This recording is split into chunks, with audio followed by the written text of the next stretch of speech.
नमस्कार दोस्तों, आप सभी का स्वागत है। आज हम जानेंगे 10 जून 2026 बुधवार का संपूर्ण वैदिक पंचांग। आज का दिन ज्योतिषीय दृष्टि से कई विशेष योगों, शुभ मुहूर्तों, पंचक तथा गंड मूल के कारण अत्यंत महत्वपूर्ण माना जा रहा है। इसलिए इस वीडियो को अंत तक अवश्य देखें, क्योंकि अंत में मैं आपको इस दिन का शुभ रंग, शुभ अंक और दिन को सफल बनाने के लिए कुछ विशेष संकेत भी जरूर बताऊंगा। सबसे पहले जान लेते हैं आज के संवत्सर और काल गणना के विषय में। तो आज विक्रम संवत 2083 चल रहा है, शक संवत 1948 है और कली संवत 5127 है।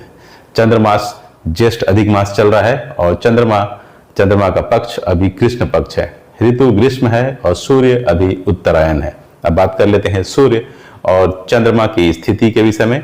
तो आज सूर्योदय सुबह 5:23 AM पर होगा और सूर्यास्त होगा शाम के 7:19 PM पर। चंद्रमा का उदय होगा अगले दिन अर्थात 11 जून को रात्रि 1:49 AM पर और चंद्रास्त होगा दोपहर 2:10 PM पर। सूर्य की राशि वृषभ रहेगी, जो स्थिरता, धैर्य और आर्थिक विषयों के लिए शुभ मानी जाती है। सूर्य मृगशिरा नक्षत्र में रहेंगे। मृगशिरा नक्षत्र जिज्ञासा, ज्ञानार्जन और नए अवसरों की खोज का प्रतीक माना जाता है।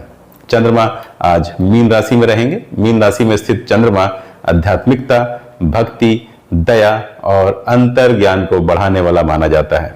अब चर्चा कर लेते हैं आज की तिथि की। तो आज 10वीं तिथि रहेगी, जो अगले दिन अर्थात 11 जून को रात्रि 12:57 AM तक रहेगी। उसके पश्चात एकादशी तिथि आरंभ हो जाएगी।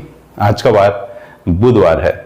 बुधवार के स्वामी ग्रह बुध हैं, जो बुद्धि, वाणी, व्यापार, शिक्षा और संचार के कारक माने जाते हैं। अब जान लेते हैं आज के नक्षत्र के विषय में। तो आज उत्तरा भाद्रपद नक्षत्र दिन के 9:21 AM तक रहेगा। उसके बाद रेवती नक्षत्र आरंभ हो जाएगी। रेवती नक्षत्र को 27 नक्षत्रों में अत्यंत शुभ माना गया है। यात्रा, धार्मिक कार्य, दान पुण्य, शिक्षा तथा आध्यात्मिक साधना के लिए यह नक्षत्र विशेष रूप से लाभकारी माना जाता है। अब बात कर लेते हैं आज के योग की। तो आज आयुष्मान योग होगा सुबह 6:30 AM तक। उसके बाद सौभाग्य योग प्रारंभ हो जाएगा।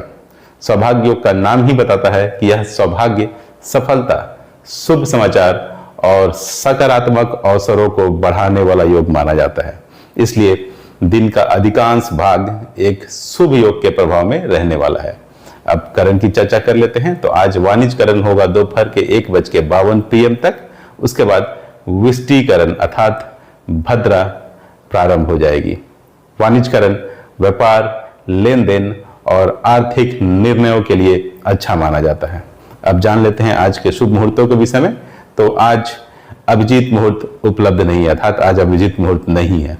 विजय मुहूर्त दोपहर 2:40 PM से दोपहर 3:36 PM तक रहने वाला है। किसी महत्वपूर्ण कार्य की शुरुआत, प्रतियोगिता, साक्षात्कार या निर्णय के लिए यह समय विशेष लाभकारी माना जाता है। गोधली मुहूर्त शाम के 7:17 PM से शाम के 7:37 PM तक रहेगा। धार्मिक कार्यों और देव पूजन के लिए यह समय श्रेष्ठ माना जाता है। निशिता मुहूर्त होगा अगले दिन अर्थात 11 जून को रात्रि 12:01 AM से रात्रि 12:41 AM तक। गुप्त साधना, मंत्र जप और आध्यात्मिक अनुष्ठानों के लिए यह विशेष मुहूर्त माना जाता है। ब्रह्म मुहूर्त होगा प्रातःकाल 4:02 AM से प्रातःकाल 4:42 AM तक। ध्यान, योग, जप और अध्ययन के लिए यह दिन का सबसे सर्वश्रेष्ठ समय माना जाता है। अब चर्चा कर लेते हैं अशुभ समय अर्थात मुहूर्तों की। तो राहु काल होगा दोपहर 12:21 PM से दोपहर 2:05 PM तक। इस अवधि में नए कार्यों की शुरुआत से बचना ही उचित माना जाता है। यमगंड होगा सुबह 7:07 AM से सुबह 8:52 AM तक। आज भद्रा दोपहर 1:52 PM से अगले दिन रात्रि 12:57 AM तक रहेगी। भद्रा का वास मृत्यु लोक में रहेगा, इसलिए शुभ एवं मांगलिक कार्यों को इस अवधि में टालना ही अधिक उचित माना जाता है। आज गंडमूल दिन के 9:21 AM के बाद प्रारंभ होकर अगले दिन सुबह 5:23 AM तक रहेगा। साथ ही आज पंचक अहोरात्रि रहेगा, अर्थात पूरा दिन और पूरी रात पंचक का प्रभाव बना रहेगा। दिशाशूल आज उत्तर दिशा में रहेगा, अतः यदि अत्यंत आवश्यक ना हो तो उत्तर दिशा की यात्रा से बचना ही शुभ माना जाता है। अब बात कर लेते हैं आज के विशेष निष्कर्ष की। तो आज का दिन आध्यात्मिक दृष्टि से अत्यंत प्रभावशाली है, क्योंकि चंद्रमा मीन राशि में है, रेवती नक्षत्र का प्रभाव प्राप्त होगा, सौभाग्य योग दिन भर का अधिकांश समय रहेगा, लेकिन भद्रा, पंचक और गंडमूल के कारण मांगलिक कार्यों में सावधानी आवश्यक रहेगी। आज का शुभ रंग हरा अर्थात ग्रीन रहने वाला है और आज का शुभ अंक 5 अर्थात 5 रहने वाला है। यदि आप विद्यार्थी हैं, व्यापार करते हैं, लेखन कार्य से जुड़े हैं या किसी महत्वपूर्ण संवाद की तैयारी कर रहे हैं तो हरे रंग का प्रयोग और अंक 5 का प्रभाव आपके लिए विशेष रूप से शुभ माना जा सकता है। इसी के साथ 10 जून 2026 के संपूर्ण पंचांग की जानकारी समाप्त होती है। भगवान श्री हरि विष्णु और गणपति बाबा की कृपा आप सबों पर हमेशा बनी रहे। आप सबों का दिन शुभ और मंगलमय हो। धन्यवाद। जय श्री कृष्ण।